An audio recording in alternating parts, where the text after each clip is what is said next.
حسن شاكوش وزوجته اللي شاغل الناس كلها خلال الساعات الماضية.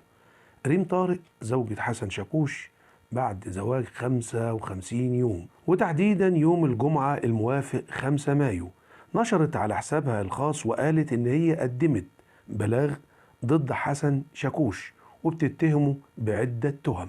أول حاجة إن هو ضربها وطردها من بيت الزوجية، وأخذ كمان عفش البيت وأخذ ذهبها كله، وإيصال أمانة كان موجود معاها مقابل مؤخر الصداق، وأخذ كمان أموالها. يعني 5 تهم اتهمت بيهم حسن شاكوش. ولما سألوها الكلام ده حصل امتى، قالت لهم من حوالي 3 أيام. طيب ليه ما جيتيش عملتي المحضر ده وقتها وثبتي حالة؟ قالت لأن كان في قعدة مرتبة للصلح وإن تنتهي الخلافات، فشلت كل المحاولات، علشان كده طالبت بحقي ورحت عملت المحضر ضده. وبعدها بشوية كمان نشرت على حسابها وقالت حسبي الله ونعم الوكيل في الزاني، وبعدها بشوية مسحت الكلمتين دول. كل ده يطلع منهم بعد 55 يوم جواز بس، وبعد ما سجدت لربنا شكر في الفرح بتاعهم علشان اتجوزت حسن شاكوش بتشكر ربنا.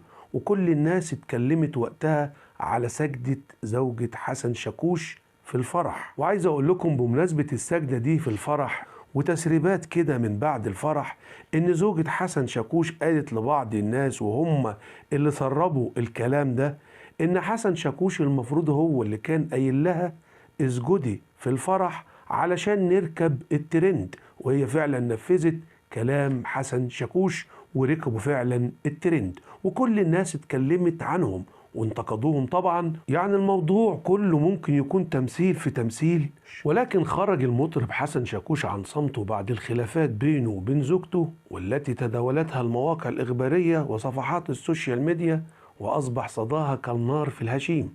ووصلت هذه الخلافات لقسم شرطة أكتوبر بعد طردها من منزل الزوجية.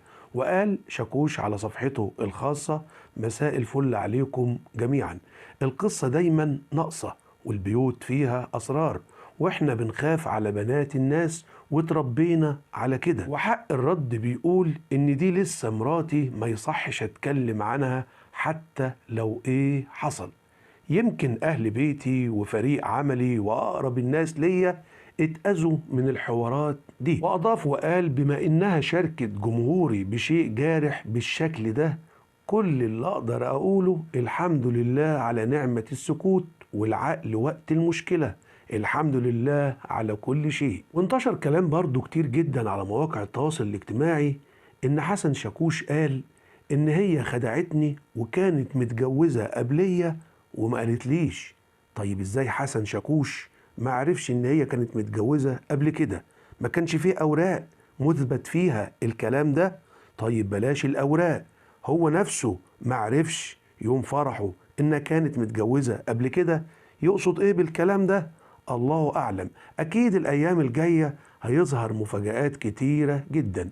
وناس كمان قالت إن سبب الخلاف ما بينهم إن هو متعود على السهر بره، وإن هي كانت متضايقة جدا من الوضع اللي هو فيه وما كانش فيه اهتمام بيها، ودايما بيسهر سهرات مش كويسة. واللي ممكن يتم خلال هذه الأيام بعد التحقيقات إنه يصدر قرار بتمكين الزوجة من مسكن الزوجية، وممكن يعيشوا مع بعض في بيت واحد لأن لسه علاقة الزوجية قائمة. يعني يعيشوا مع بعض كده زي محمود عبد العزيز وزي معالي زايد في فيلم الشقة من حق الزوجة. ونرجع شوية كده لفرح حسن شاكوش اللي كان شاغل الناس كلها الفترة اللي فاتت، لأن هو كمان صرح إن الفرح كلف 4 مليون جنيه. ولكن بعد شوية قال ال4 مليون جنيه دول يا جماعة شاملة تشطيبات البيت اللي هنقعد فيه والعفش اللي احنا فرشنا بيه البيت، وكمان مصاريف الأوتيل وقاعات الأفراح وحاجات كتيرة جدا ومصاريف تانية. أما بالنسبة للمطربين اللي راحوا مغنوا في الفرح كلهم مفيش حد فيهم خد جنيه، وكانوا بيجاملوا حسن شاكوش دايما حواليه جدل ومشاكل، وفي ناس كتير جدا ما بتحبوش. على النقيض في بعض الناس برضو في جمهور بيحب حسن شاكوش. في إعلامية كبيرة كمان كتبت على حسابها خلال الساعات الماضية كده يا حسن تطرد بنت الجيران بعد ما سجدت سجدة شكر لله في الفرح علشان اتجوزتك؟ وبعد الفرح ده كمان طلع حسن شاكوش وقال للناس في لايف عمله: انتوا ليه مستكترين الفرحة عليا؟ انا واحد تعبت جدا في حياتي في بداية الحياة وما كنتش لاقي اكل، وقال ان اهلي كانوا ناس على قد حالهم، وكنت بلعب كورة وكنت عايز ابقى لعيب كورة في يوم من الايام، وكنت بلبس كاوتش مش كوتشي، كاوتشي اللي هو كان ب7 جنيه بتاع باتا، وكان لما بيتقطع مني بخيطه 100 مرة.